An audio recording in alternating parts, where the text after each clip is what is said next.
Title: Poseidon. Poseidon was sitting at his desk working. The administration of all the waters was a huge task. He could have had as many assistants as he wanted, and in fact, he did have a large staff, but since he took his job very seriously and went through all the calculations himself anyway, assistants were of little use to him. One couldn't say that the work made him happy either. He only did it because it was his to do. Yes, he had often requested happier work, as he put it, but whenever they came back to him with suggestions, it turned out that nothing appealed to him as much as what he was doing. It was actually very difficult to find anything else for him.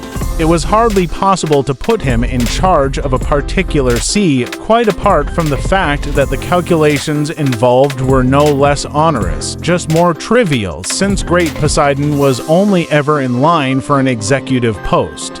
And if he was offered a job in a different department, the very thought of it was enough to turn his stomach, his divine breath became restless, his bronze thorax quaked. Not that they took his complaints all that seriously. If a great power kicks up, then you have to be seen to give in to him, even in the most hopeless cause.